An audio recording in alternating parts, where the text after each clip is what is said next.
Hello, friends. Today we begin our acquaintance with the life and work of Lord Frederic Leighton, an artist and sculptor who became a symbol of 19th century English academic art. He was born on December 3, 1830, in Scarborough into a wealthy family of doctors.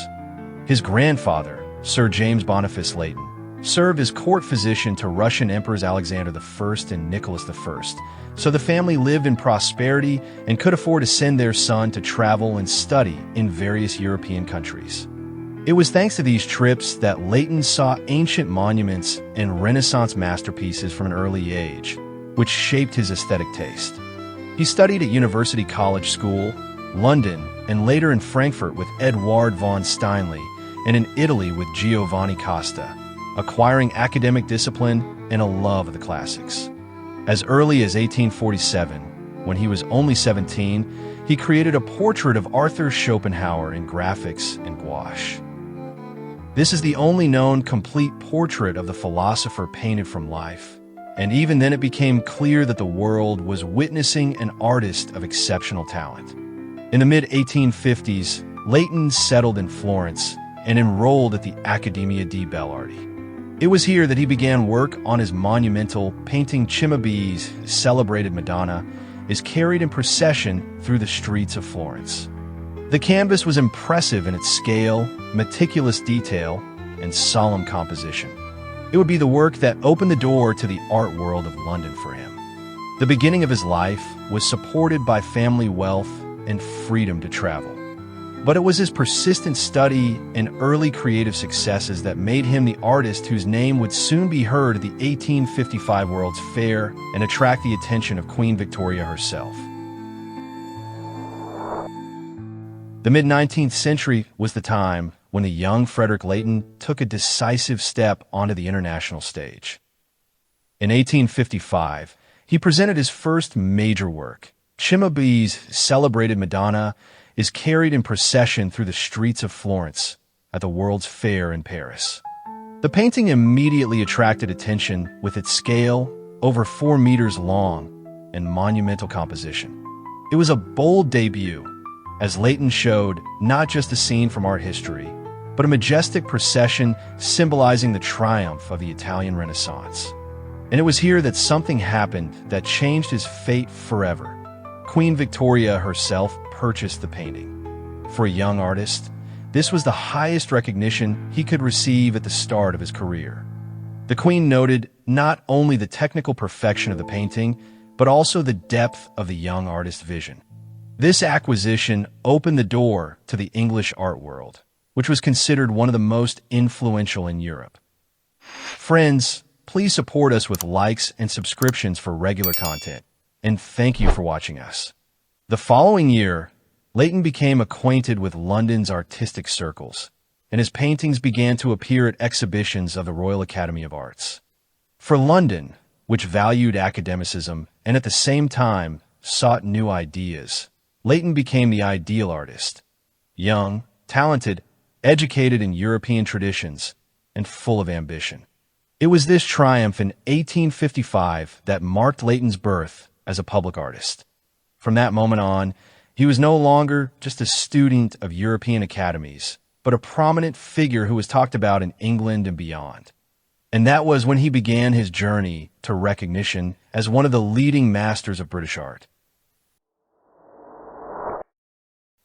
After his exhibition success, Frederic Leighton delved deeper and deeper into the world of ancient culture and classical beauty. In the second half of the 1850s and 1860s, he created paintings that combined academic discipline with a refined aesthetic reminiscent of ancient Greek and Roman ideals. His favorite themes were female beauty, mythological subjects, and images of harmony between nature and man. One of the most famous paintings of this period was Greek girls picking up pebbles by the sea. In it, the artist depicted 2 girls bent in a smooth movement on the seashore. The thin lines, the balanced pose, and the light that gently envelopes the figures create a sense of calm and perfect balance. This is not just a genre scene, it is an image of beauty elevated to the level of an ancient symbol. Friends, YouTube recently launched a new feature for subscribers called Hype.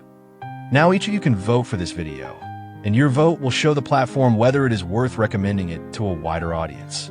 This means that you can really influence how many people will see this story. So please check if you're subscribed to the channel. And if this feature is available in your country, be sure to vote. Your vote is very valuable for the further development of the channel and will also give other viewers a chance to get acquainted with the work of Frederic Leighton. Another example is the Bath of Psyche, where a naked figure reflected in the water becomes a metaphor for purity and grace. Leighton skillfully worked with light and physicality, achieving the effect of marble sculpture on canvas.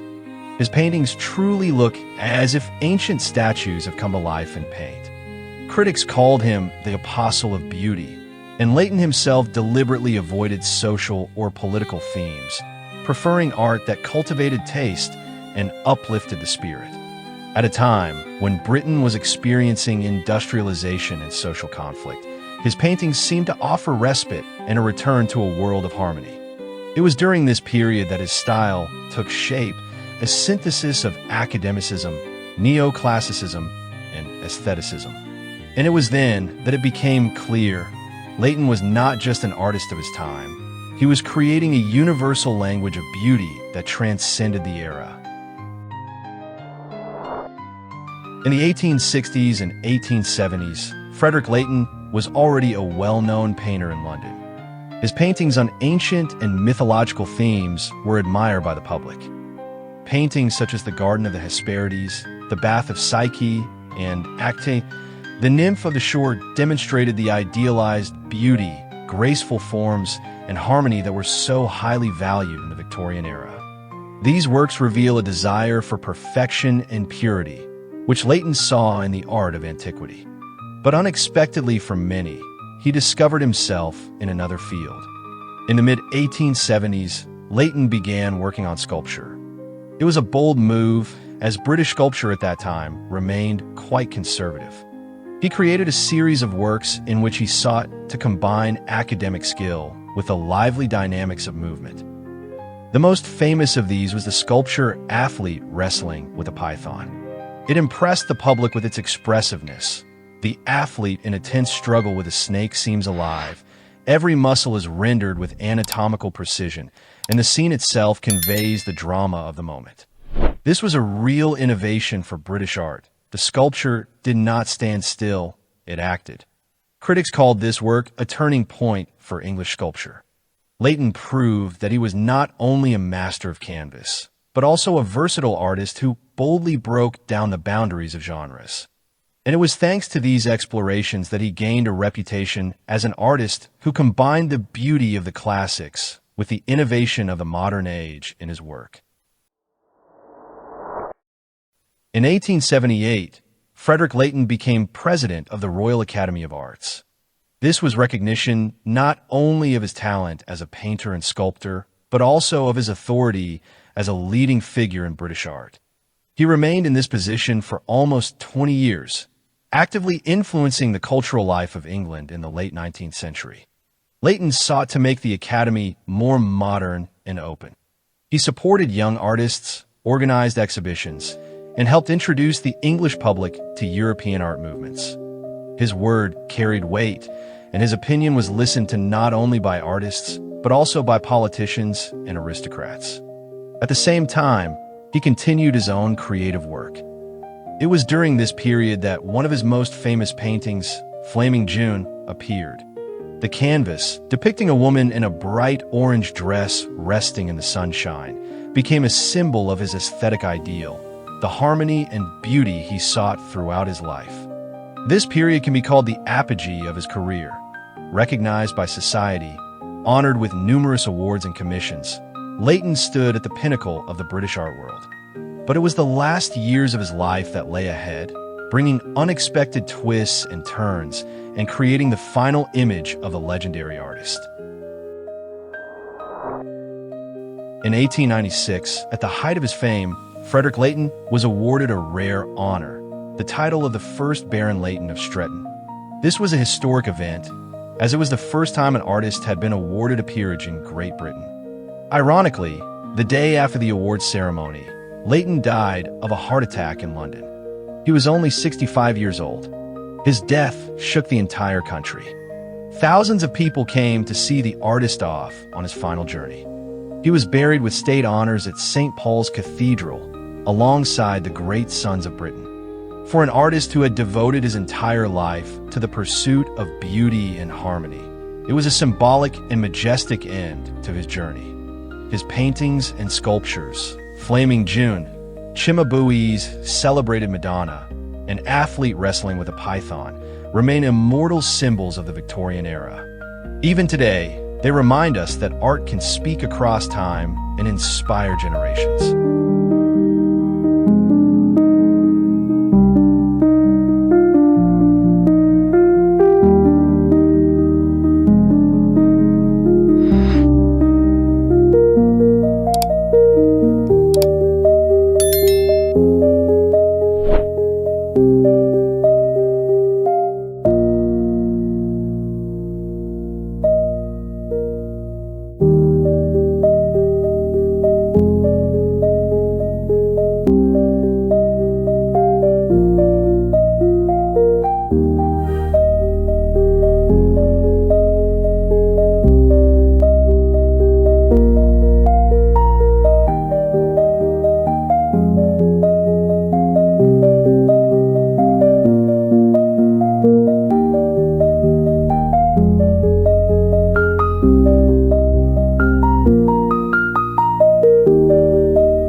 Friends, if you liked this video and watched it to the end, thank you very much for your attention.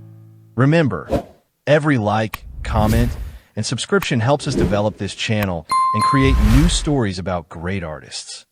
And now YouTube allows you to vote for videos using the hype feature, and it's your vote that determines whether a wider audience will see it. So check if you're subscribed to the channel and if this feature is available in your country, and be sure to leave your vote under this video. This is the best support we can get from you.